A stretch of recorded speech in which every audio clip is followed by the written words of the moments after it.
Hello amazing people. Today I'm going to go out because it's just warm enough, and I'm going to talk about my 1,000 impressions of this motorcycle. Just getting to 1,000 miles, so this is kind of the 1,000 mile sort of semi-review.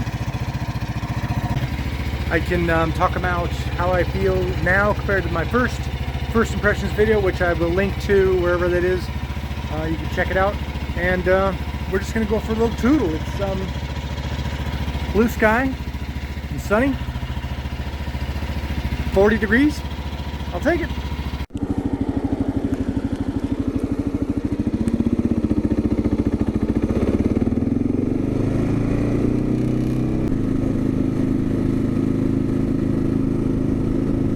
So what I thought I would do, as I said, is just have a chit-chat about this motorcycle, the KLR 650, which is the Kawasaki Land Rover, right? Land and Road. It has currently 973 miles, and I have had this bike since it had, I think, one. Go get some gas. Yeah, let me get some gas. Being that this is about 1,000 miles, just shy, I can't imagine anything's going to change. You know, I don't do. It's not a full-on review because I haven't ridden it enough to have any real sense of the bike. You know, other than just a little bit, and you know, I don't want to say it's this or that when it's most likely me and how I'm adjusting to it, because I'm used to the bikes that I'm used to. And now that I'm riding this bike, everything feels different. And so is that issue that I'm having the bike, or is it me, right? So I'm not going to say that I think standing off-road is, you know, bad because of X, Y, and Z, when I've only done a teeny bit. So I'm going to be doing another video, probably about 5,000 miles, 6,000 miles, something. Because I'll have, you know, actual miles under my belt, actual trails, actual distance, time, issues, etc. All right, so I'm going to run down, grab some gas, and then I will check in with you after.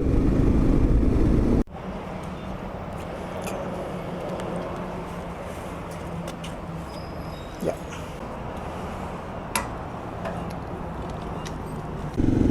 Okay, so where was I? I guess what I'll do is just kind of go through some things in no specific order.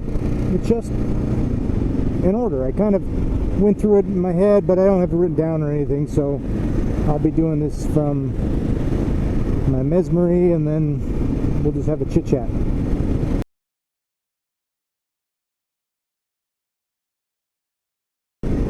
So the first thing I'm going to hit is a question I've been asked a few times in various forms, and it goes something along the lines of, is the KLR, or do I think the KLR would be good for, you know, freeway driving? And people ask, like, I've had some specific questions, like 75 miles an hour for 2 hours, that kind of thing. So people that are looking for some serious freeway miles,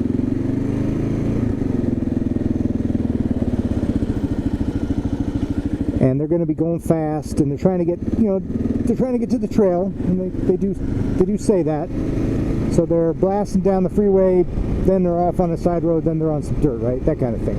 I ride similar to that, although I don't do anything like that kind of speed, and I don't do freeways unless I absolutely have to. So my advice, if you do not currently own a KLR, and you're thinking about it, and riding on the freeway is important to you, and when I say riding on the freeway important, I mean you want it to be good. You want it to be, you know, a fun experience, or, you know, whatever. So fast and lots of power, you can beat traffic, you can just cruise, it's going to be comfortable. You know, all the things you expect from a freeway bike. Don't get the KLR. Don't even bother. It's important to understand that there's a key thing here. I'm not saying can, I'm saying design. So the KLR can be ridden at 75 miles an hour on the freeway for 2 hours, but it's not designed to be. and that's important. It has 5 gears, 40 couple horsepower. It's not designed to be a freeway bike. It just isn't. It's not a mile muncher in that regard. Now, if you're like me, and your freeway experience is, say, 60 miles an hour, then absolutely. KLR, fantastic bike. I would ride it 60 miles an hour all day if I had to. If you want to do that same 7-8 hours in style and in comfort at speed on a bike designed to do it, then get a different bike. Something with 50% more horsepower and 6 gears would be a good place to start. There are a plethora of those bikes. That's my recommendation. High speed, regular freeway riding where you want to go fast and you want it to be comfortable and good, don't get the KLR. It's just not designed for that.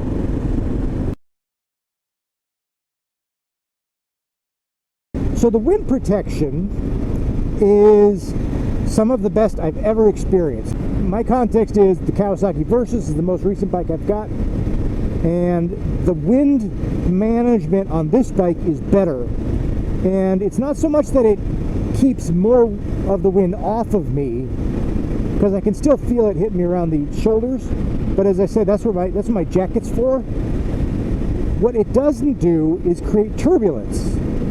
I'm wearing a Bell, I don't know if you can see this, MX5 or I don't know what the hell it's called, but it's got this plastic bill on it, and on my Versus it used to tipper tap on it, and that little tippy tap on your visor becomes basically a vibration that drives you insane. I mean, it's just brutal.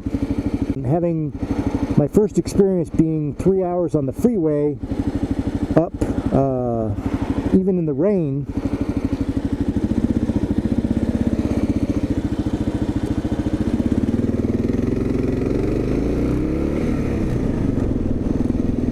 you know, I was stunned at how good it was. So I can definitely say from a wind management, wind protection, turbulence viewpoint, 5-star, absolutely excellent.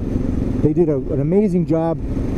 This is in the low position. I've not tried it in the high position. You know, I guess I should do that for maybe when I do my actual real review. I'll do kind of both, do it back to back on the same loop or something, and try to pretend like I'm an actual photojournalist, motojournalist. But as of yet, I'm not doing anything like that. But like I said, I do get a little bit of wind on me, but that's part of why I ride motorcycles. I don't mind the wind, and I don't get a bunch of turbulence, and that is awesome. I will say that the handguards are also excellent. These are the stock KLR plastics, and they're very big. They're kind of like the Storms, and they do a great job. In terms of the overall comfort,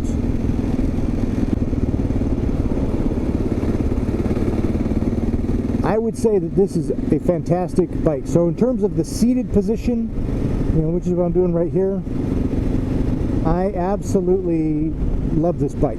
It's more or less perfect for me. I'm 5'10", medium, average, normal. I did put a slightly lowered foot peg on, which for me was definitely an improvement, but I did that more for standing than for sitting. So if you pretty much sit all the time, you know, maybe you'll never notice it. Grips in a nice neutral position, everything's pretty chill and relaxed. I like it.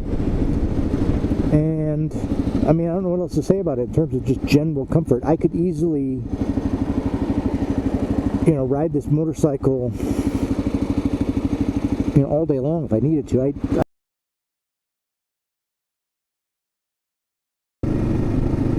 Alright, so ergonomics when you're standing on this bike are really, really good.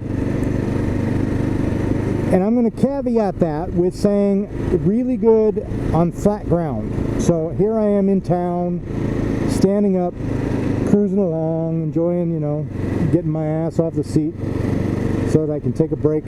So I definitely like the standing, you know, from that viewpoint. I'm pretty straight up, leaning forward slightly. I got my knees, you know, on the tank. And if I really squeeze the tank, it can grab the front of the seat. which gives me a little bit of stability, although it's not as much as I think I would like. I like to be able to really hold myself in, especially heading up hills or something. Obviously, I will say that, you know, check me out 5,000-6,000 miles, and I will have a much better understanding of this bike in terms of the ergonomics on off-pavement excursions up, you know, varied terrain. And so I can't really speak to all day rough, you know, performance-y kind of ergonomics. So definitely watch this space.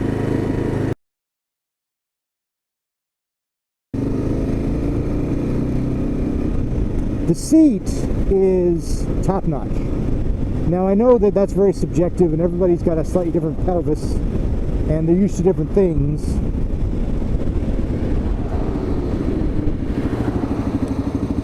And so, you know, someone's going to love a seat, someone's going to hate the seat. For me, what I'll speak to is what I perceive as the quality of the foam. It's probably the best seat I've owned. I would put it right next to, whoa, let's try change the gear there, buddy. I would put it right next to the BMW R1150R that I owned in terms of the actual foam quality.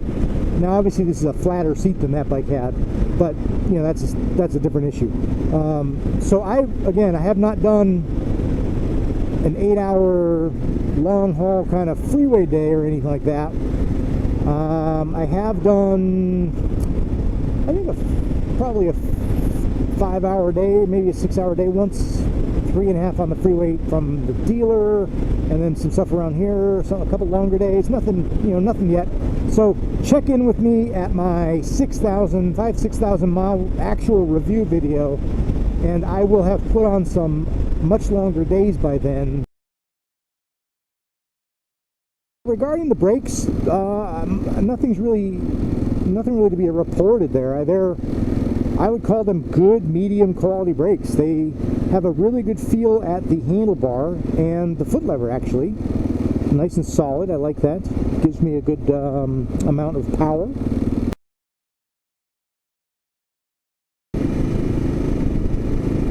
So in terms of things like the power, you know, what are you going to say? The bike's got 40, couple of horsepower. It's got a decent amount of torque on it. So it's you know, it's not going to be ripping a hole in the fabric of space. I think I said that in the last review. It's just not, right? You're not going to be getting yourself into trouble going too fast unless you're just, you know, being dumb. Move. For me, that's not a problem. It's actually one of the reasons I bought this bike. I've had more powerful bikes and I prefer less powerful bikes. I'd rather have something that isn't trying to kill me, and I'm definitely of the mindset of riding a slow bike fast is more fun than riding a fast bike slowly. So again, if you're looking to haul ass with your buddies and race them down the roads and try to be the first one to wherever, this isn't the bike for that. You see Josh racing his T7 and Nat on her KTM, just hauling through those trails, racing each other, racing other people they're with, and you're thinking, yeah, that's what I want to do. This is not your bike.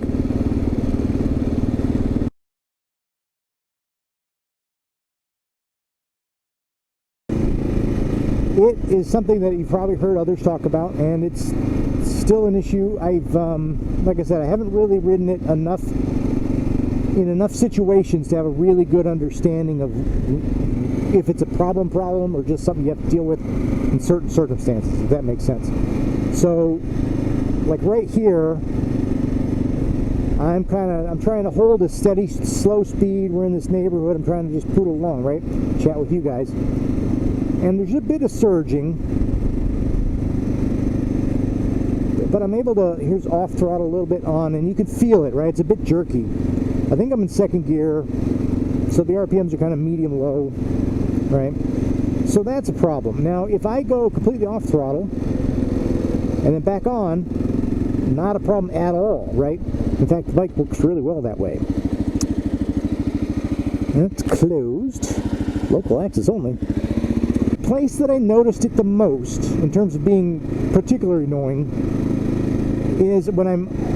So far, it's only happened off-road because I don't need to ride this way on road, but on on, there it is, on some dirt roads, gravel roads. I've been, if they have kind of a downward grade to them, and so the bike is not trying to pick up speed, you're not trying to brake or anything, but you're not trying to, the bike's kind of going and you're trying to back off, and so you're kind of playing with the throttle, trying to maintain the speed instead of using your brakes.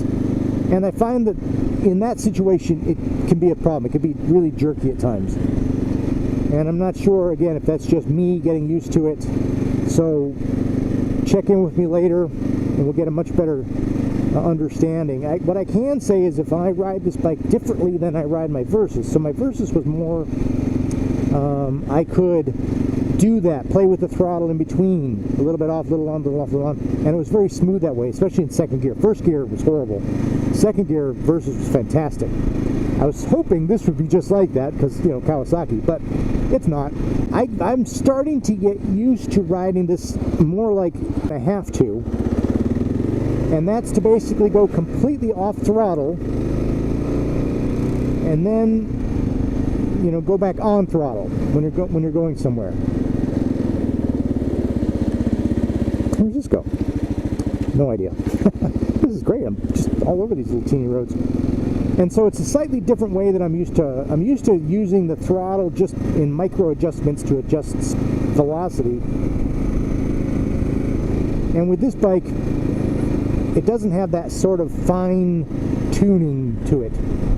It's a little bit more of a blunt instrument. So you get used to it. Like right there, off throttle. And then if I come back on, see, this is fine, no big deal, right? I came back on gently and took us into the stop sign, and it was good. So more to come on that. So I'm going to make a slight, it's sort of a definitional, it might be a semantic argument. Maybe you're going to like it, maybe you won't. I would not call this an ADV bike. Now again, remember what I said previously. You got can and then designed to be, right? Designed for. When I say ADV, wow. What I mean is essentially a motorcycle that is designed to be ridden hard off-road. So performance, think of a performance ADV bike, right? T7 would be a perfect example. That's a motorcycle that's designed to be ridden fast, right? You've got all sorts of YouTube channels that you probably watch with guys taking bikes and riding them really fast off-road. They got their Africa Twins, they've got their T7s, 790s, 890s, etc., etc., etc. I would not say that this bike is that kind of machine. As I said before, I think what Kawasaki made here is an amazing travel bike, perfectly set up for you to ride all day, pavement, rough pavement, gravel, dirt, some trails, but they did not think in their minds, hey, we want a bike that you can jump and power slide and race your buddies down, and just going hardcore enduro. That's not what this bike is for. If you do that with this bike, you're going to find its limitations right away. You're going to bottom the suspension out. You're going to overheat the brakes. The power's not going to be there. My recommendation, if you're looking to do that kind of performance ADV stuff, like I'd said in the previous segment with the high-speed freeway travel, get a bike designed for that. Why get a bike like this and then thrash the crap out of it and break it and ruin it? You know what I mean? Again, if you don't have one, I have one now, so if I want to ride single track, well, this is my bike, I gotta do it. But I would never think, hey, I'm going to become a single track monster and I'm going to buy the KLR and do single track, right? That's just stupid. Can versus designed to do. Remember that difference. Big difference. This is not an ADV bike in the sense of performance ADV. Is it an adventure bike? That's that vague, nebulous term. Everything's an adventure bike, so sure. I think if you had a category of travel bike, I'd put this in there. For me, it's too heavy. It's too slow. The suspension isn't good enough for it. The brakes aren't good enough for it. It's just not designed to be thrashed and destroyed like a T7 might be, or a KTM, or lots of other bikes. So anyway, those are my few cents. Let me know in the comments below what you think. Am I, if you have one of these, am I completely wrong, a total idiot? Or is it about, you know, kind of what you think? I mean, for me, it's a great machine. I love it. I'm so glad I picked it up. And I'm having to sell 2 of my motorcycles to get this, and I'm happy to sell them. One's already sold. The other one is up for sale, you know, my Versus. And so far, you know, no regrets at all. Love it. Absolutely love it. So that's my 1,000 mile, you know, first impressions, second impressions video. If there's something that I didn't cover that you would want me to address, again, leave me a comment. And you know, again, I'm not trying to do a full review. This is just me, you know, having had a few extra miles on it from when I first rode it, and just to give you an idea that nothing's really changed in terms of there aren't any regrets or issues or, hey, oh man, this is so much worse than I thought it was going to be. You know, it's all pretty much what I expected, and it's definitely a bike that I love and happy with. So anyway, that's all I got. I am going to be doing a mods video as well. I'll probably be filming it from this spot, but that'll be another video, so this one's not super duper long. Anyway, that's all I have. Life is short. Ride the best roads.